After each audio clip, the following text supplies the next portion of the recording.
Real number में कुछ basic concept आता है जो नेचुरल नंबर ना, सबसे पहले नेचुरल नंबर क्या होता है, ये सब बेसिक चीज मैं पहले आपको सिखा दूं।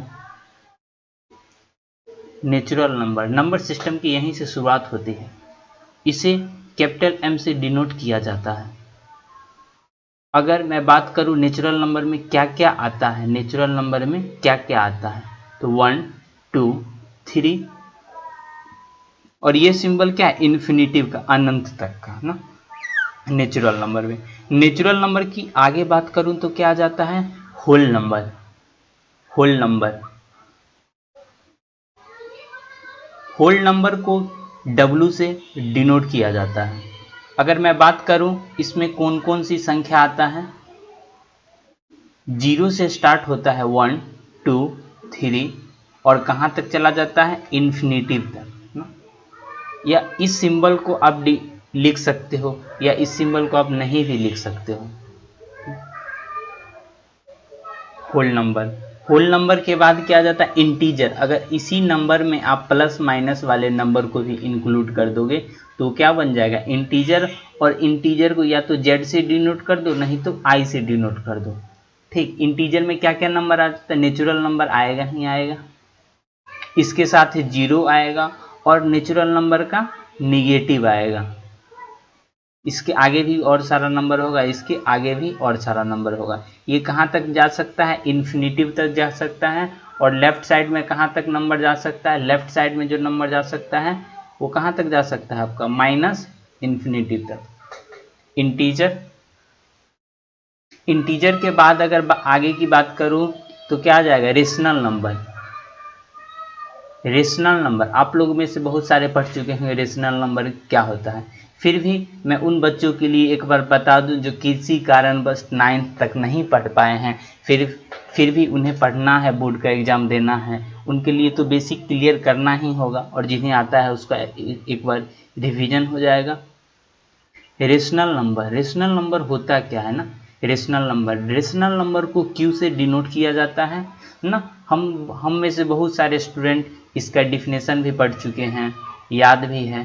देखो तो एनी नंबर इस टाइप का है, any number in the form of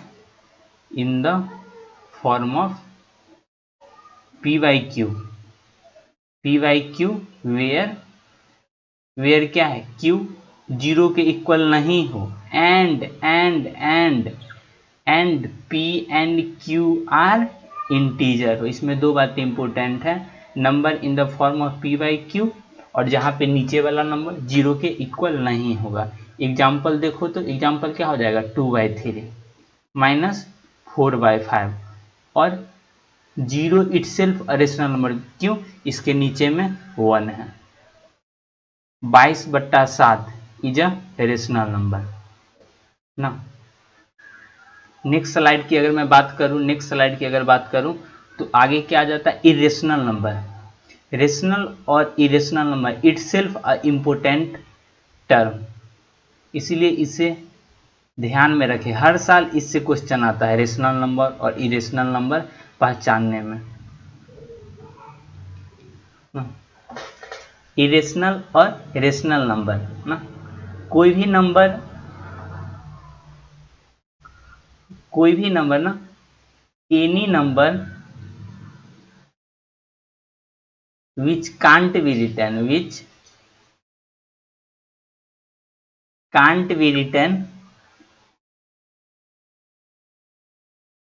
as PYQ, जिसे हम PYQ के फॉर्म में नहीं लिख सकते हैं। और ये तो कंपलसरी ही है, डिनोमिनेटर कभी भी 0 नहीं रहेगा ना। और P और Q क्या रहेगा, P और Q इंटीजर ना, जिसे PYQ के फॉर्म में रिप्रेजेंट नहीं कर सकते हैं, वो क्या हो गया, इरेशनल नंबर।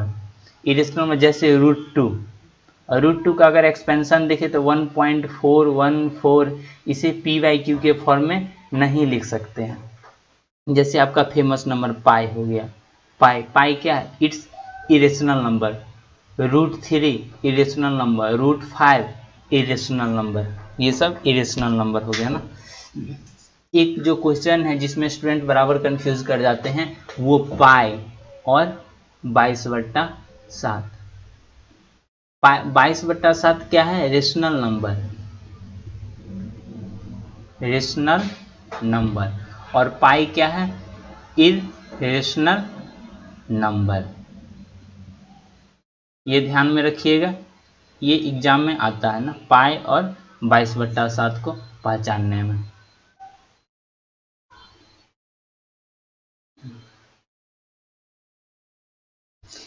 यहां तक तो बात हो गया, लेकिन टॉपिक के ऊपर तो अभी तक नहीं पहुंच पाए हैं ना। रियल नंबर, रियल नंबर क्या होता है? अगर हम रेशनल और इरेशनल को कंबाइन कर दे, रेशनल प्लस इरेशनल ना, दो आपस में नंबर का फैमिली है, अगर वो इस दोनों को कंबाइन कर दें तो टुगेदर क्या बन जाएगा? रियल नंबर का फैमिली। नंबर का भी फैमिली होता है, रेशनल नंबर का फैमिली और इरेशनल नंबर का फैमिली को एक साथ अगर बोले तो क्या बोल देंगे? रियल नंबर का फैमिली। जो नेक्स्ट टर्म है वो नेक्स्ट टर्म क्या है? Composite number, composite number.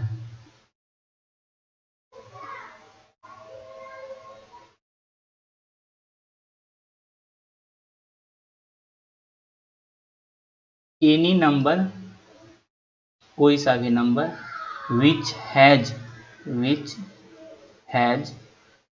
Factor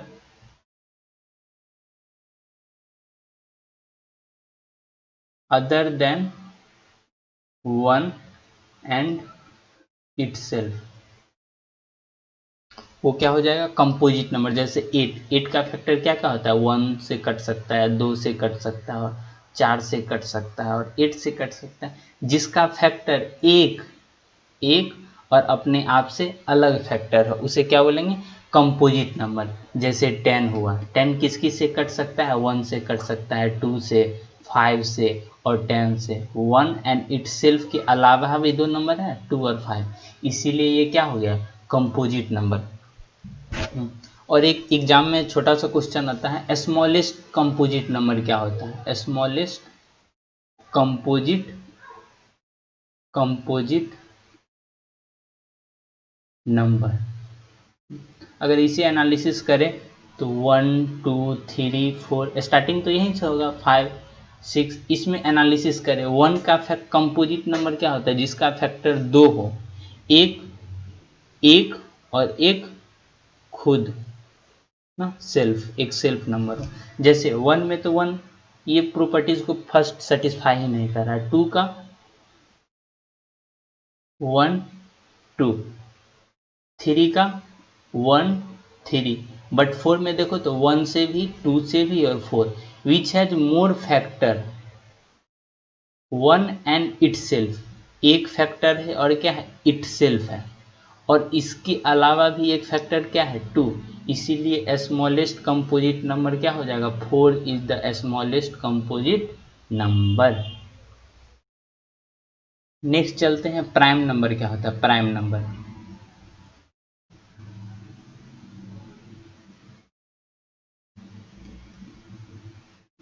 prime number का भी स्टोरी कुछ इस तरह से है।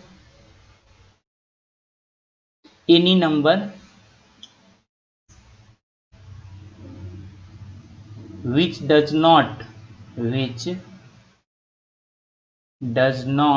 have factor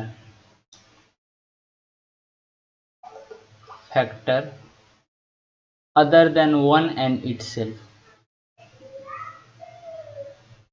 1 and itself, जिसे एक और अपने आप ही फैक्टर हो, इसके अलावा कोई फैक्टर नहीं हो। जैसे 2 का फैक्टर बात करें तो किस किस से कट सकता है? 1 और एक अपने आप से कट सकता है।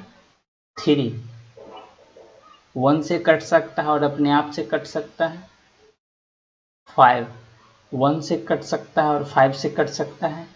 इस टाइप का नंबर क्या हो गया? Prime number. तो आपसे क्वेश्चन पूछा जा सकता है, which is the only even prime number, even prime number. अगर हम प्राइम नंबर का स्टार्टिंग देखें, जो भी प्राइम नंबर आएगा ना, इसके आगे क्या आएगा, इसके आगे प्राइम 7 नंबर आएगा, 1 और 7 से कट जाएगा, 11 आएगा, 1 और 11 से कट जाएगा ना। तो जितना भी प्राइम नंबर आएगा सब ऑड है एक्सेप्ट 2, दो को छोड़ करके जितना भी प्राइम नंबर आएगा वो क्या है, वो ऑड है। तो क्वेश्चन क्या है, which is the only even prime number, answer क्या हो जाएगा, 2। नेक्स्ट क्वेश्चन की अगर बात करें, which is the smallest odd prime number, odd prime number में सबसे छोटा कौन। अगर पिछले स्लाइड पे ध्यान दें, यहाँ पे 3 is the smallest odd prime number, तो इसका आंसर क्या हो जाएगा, इसका आंसर हो जाएगा 3। और बात बचा 1 क्या होगा ना, 1 का चर्चा, 2 का चर्चा हो गया, 3 का चर्चा हो गया, 4 का चर्चा हो गया, बट 1 क्या होगा, 1 is neither a prime nor composite, note करके लिख सकते हो यहाँ पे, 1 इज नाइदर प्राइम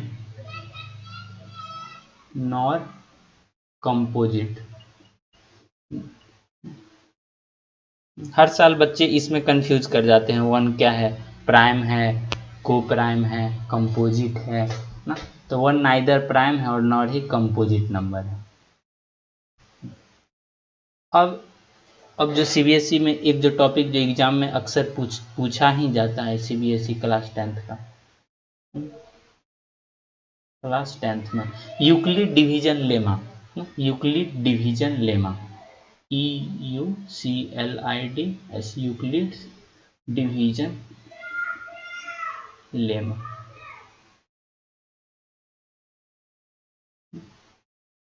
जैसे कोई नंबर है, जैसे 13 को डिवाइड करना है 4 से, 3 टाइम्स कटेगा, -12 कितना, 1। तो ये जो तुम्हारा 13 है, ये 13 को कैसे लिख सकते हो, ये जो तुम्हारा 13 है, तो 13 को कैसे लिख सकते हो, 13 इक्वल टू 4, ये वाला 4 इंटू 3 प्लस 1 लिख सकते हो ना। इसी को यूक्लिड डिवीजन लेमा कहा जाता है।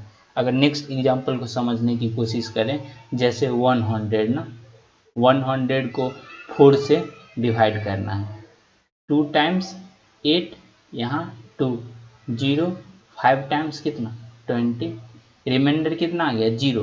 तो ये जो 100 है, ये 100 है, तो 100 को क्या लिख सकते हैं, 100 इक्वल टू 25 इंटू 4 या प्लस 0, इसी को क्या लिख सकते हो, 4 इंटू 25 ना। यहाँ ये वाला नंबर को इससे मल्टीप्लाई कर दो और नीचे वाला को, रिमाइंडर क्या है, 0, रिमाइंडर क्या है, 0, उसे ऐड कर दो ना। तो इसे स्टेटमेंट के फॉर्म में क्या लिख सकते हो ना, घबराओ नहीं। आप लोग स्कूल में क्या पढ़े होंगे, dividend equal to, dividend equal to divisor into quotient plus remainder. बस इसी चीज़ को स्टैंडर्ड फॉर्म में जो स्टेटमेंट दिया गया है, यूक्लिड साहब ने दिए हैं, उसी को कहा गया है क्या, यूक्लिड डिवीजन लेमा ना, Euclid division lemma. Euclid division lemma का डिफिनेशन कैसे लिख सकते हैं, for given positive integer, for given positive integer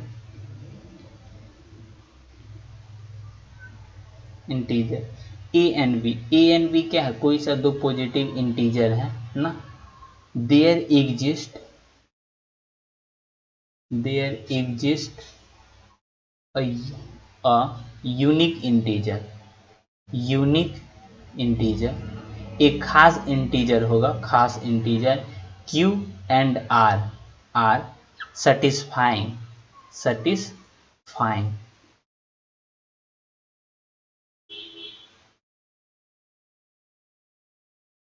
satisfying a equal to कितना b times Q plus are. ये कुछ इस तरह से दिख रहा है, ये कुछ इस तरह से दिख रहा है, देखो तो ए क्या डिवाइडेंट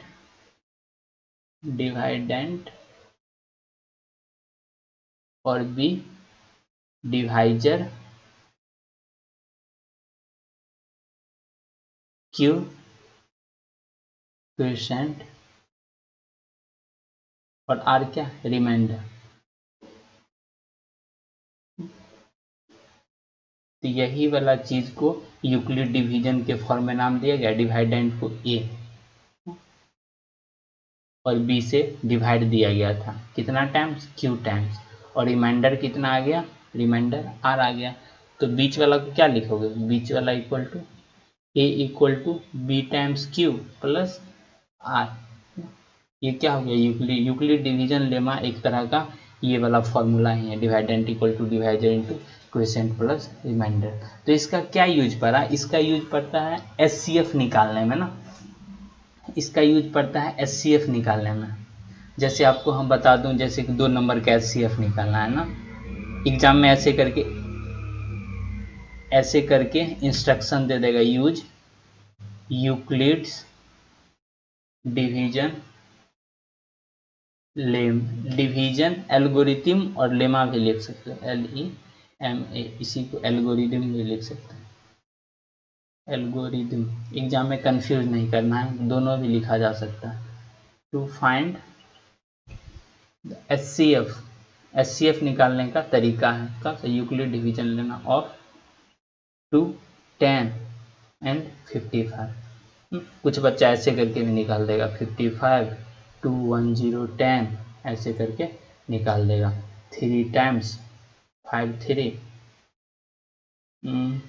65, 5, 4 ऐसे करके।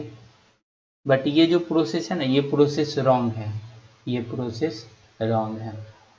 क्यों रॉन्ग है, क्योंकि हमें जो प्रोसेस यूज करना है वो कौन सा प्रोसेस, यूक्लिड डिवीजन लेमा का प्रोसेस यूज करना है ना। तो वो कैसे बनेगा, तो वो कुछ इस तरह से बनेगा, ध्यान दो। जैसे दो जो नंबर लिखा हुआ है कितना 2, 10 और एक क्या लिखा हुआ है 55, तो ये दोनों से पहले आइडेंटिफाई करेंगे क्लियरली बताया जा रहा है 210 क्या है 55 से बड़ा है ना। तो बाय यूक्लिड डिवीजन लेमा क्या कॉर्नर में कहीं पे डिवाइड करेंगे, ऐसे कर कॉर्नर में कहीं डिवाइड करेंगे। यहाँ से मैं कलर चेंज कर लेता हूँ, कॉर्नर में डिवाइड करेंगे। 3 टाइम्स कट रहा है 165, 45। ये जो है 2, 10 को क्या लिख सकते हो, देखो तो 2, 10 इक्वल टू क्या 55 इंटू 3 प्लस 45। तो ये कैसे आया, सॉरी यहाँ पे 45 होगा। तो ये कैसे आया, किस प्रोसेस से आया, तो वो प्रोसेस का नाम क्या है यूक्लिड डिवीजन। यहाँ पे लिखोगे बाय यूक्लिड डिवीजन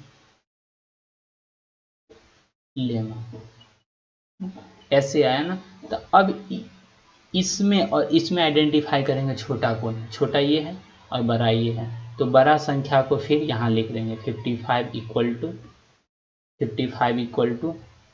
45 इंटू कितना होगा प्लस आर। ये कैसे निकालेंगे, ये ऐसे निकालेंगे। फिर वही तरीका अपनाएंगे, क्या 55 को 45 से डिवाइड दो 145, रिमाइंडर कितना 10,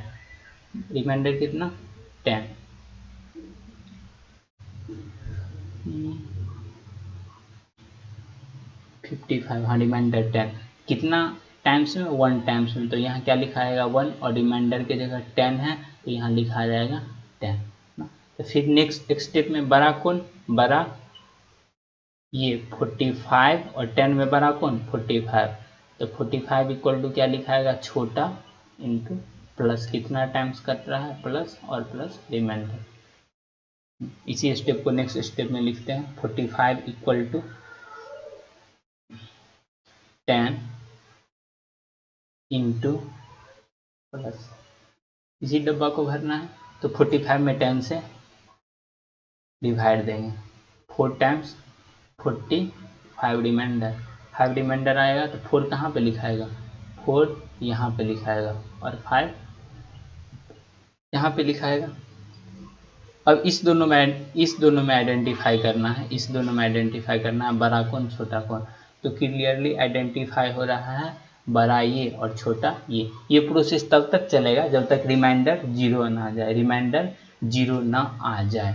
इसमें बड़ा कौन 10, छोटा 5, कितना टाइम्स में 10 आ जाएगा, 2 टाइम्स में क्लियरली दिख ही रहा है। तो रिमाइंडर इसमें कितना आ गया, 0 आ गया। बस किसके लिए 0 आया है, 5 के लिए। इट मीन्स क्या हो गया, 5 इज द HCF। तो यहाँ पे लिखा जाता है therefore the last non zero remainder, last वाला नॉन जीरो रिमाइंडर क्या है, therefore the last non zero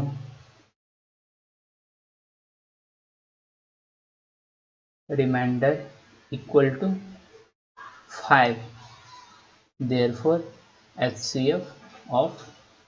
HCF of 210 and 55 is 5। इसे एक बार और आप देख लीजिए।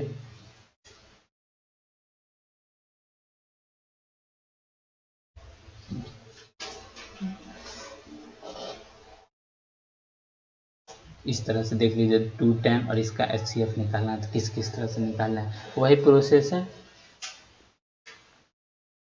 नंबर को आइडेंटिफाई करना है, बड़ा वाला को ऐसे लिखेंगे, छोटा वाला को इस तरह से ना, जिस फॉर्म में लिखते हैं डिवाइड करते हैं वही फॉर्म में लिखेंगे। एक्स्ट्रा के ऐड करना है बाय यूक्लिड डिवीजन एल्गोरिथम। ये प्रोसेस तब तक चलेगा जब तक रिमाइंडर 0 ना आ जाए। तो लास्ट नॉन जीरो, जो रिमाइंडर लास्ट में जो नॉन जीरो मतलब 0 नहीं होगा वो रिमाइंडर क्या बन जाएगा, वो HCF बन जाएगा ना। एक होता है fundamental theorem of arithmetic. Next topic is fundamental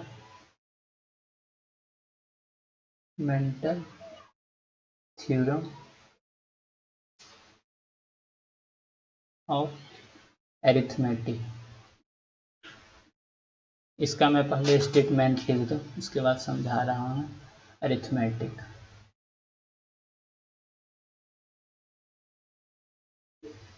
every composite number can be factorized as a product of prime। every composite number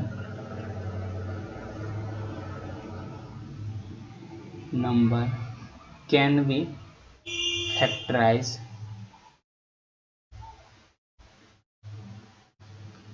as a product of prime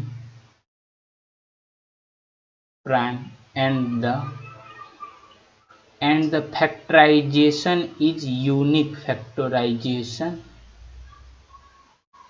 and the factorization is unique। वो factorization क्या होगा, unique होगा।